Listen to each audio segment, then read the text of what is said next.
Dapat walang kinikilingan, walang mga interes na pinoprotektahan, walang pinapangalagaan, kundi kapakanan ng sambayanan at katotohanan. Balitang walang bahid, walang labis, walang kulay. Serbisyong totoo lang. 2 minuto makalipas sa 7 ng umaga. Alas 7:02 na po.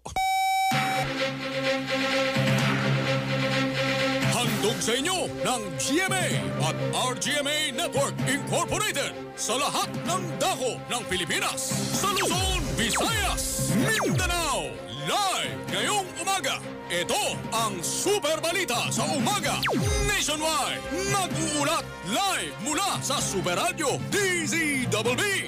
Narito sina Mike Enriquez at Joel Reyes Sober. Magandang umaga Luzon, magandang umaga Visayas, magandang umaga Mindanao. Narito po ang mga headline ng ating Super Balita sa mga Nationwide, Worldwide, Network para sa Miyerkules ng umaga. Ito ikaw araw ng Setyembre, taon 2021, September 8, 2021. Super Radio. Uy, para sa mga Katoliko Romano, special na araw ito. Yung mga Katoliko Romano. Ito yung pinagdiriwang nila o ginugunita nila, yung pakapakanak. Kay sa kanilang Birheng Maria o kung tawagin ng ilan ay Mama Mary. Super Radio. Dalawa po ang bagyo natin ngayon, bagyong Julia at Kiko, parehong nasa loob ng Philippine Area of Responsibility. Babala ng bagyo nakataas sa mahigit 30 lugar sa Pilipinas. Pagluluwag sa quarantine classification sa Metro Manila, pinawi at mananatili sa Modified Enhanced Community Quarantine hanggang sa ika-15 ng Setyembre. Pinakamalaking grupo ng mga negosyante gusto nang tuluyang buksan ng ekonomiya sa kabila ng dumadaming bilang ng mga kaso ng COVID-19. Healthcare system sa bansa nanganganib na tuluyang bumagsak ayon sa Philippine College of Physicians. Intensive Care Unit o ICU sa 32 COVID-19 referral hospital kung tawagin sa buong bansa. Nasa 79% ng okupado. Senado, naglabas ng mandamiento de aresto laban sa mga opisyal ng Pharmaly Pharmaceutical Corporation dahil sa patuloy na hindi pagsipot sa pagdinig. Yung inflation rate o bilis ng pagtaas ng presyo ng mga pangunahing bilihin at mga serbisyo tumaas nung nakalipas na buwan ng Agosto. At bilyong-bilyong pisong halaga ng iligal na droga.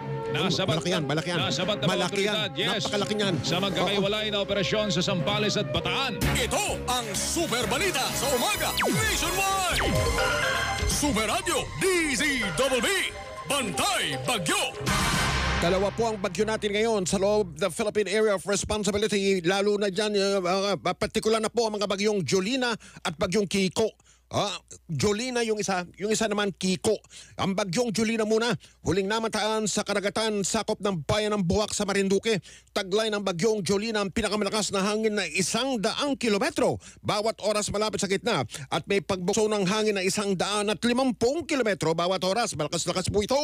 Ang bagyong Kiko naman ay namataan sa layong 1,175 kilometro sa silangang bahagi ng gitnang Luzon. Taglay ng bagyong Kiko ang pinakamalakas na hangin na 150 kilometro bawat oras malapit sa gitna at may pagbukso ng hangin na 185 kilometro bawat oras.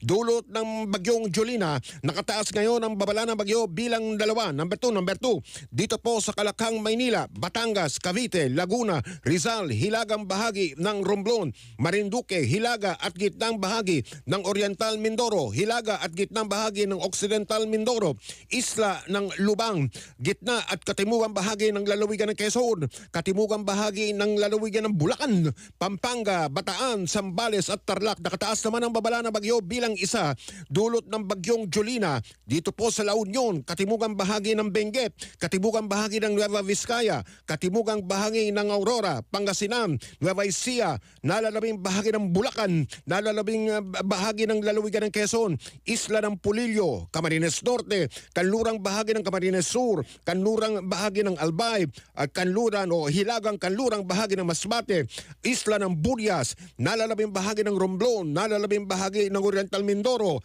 nalalabing bahagi ng Occidental Mindoro, hilagang kanlurang bahagi ng Antique at hilagang bahagi ng Aklan. Super Radio DZBB.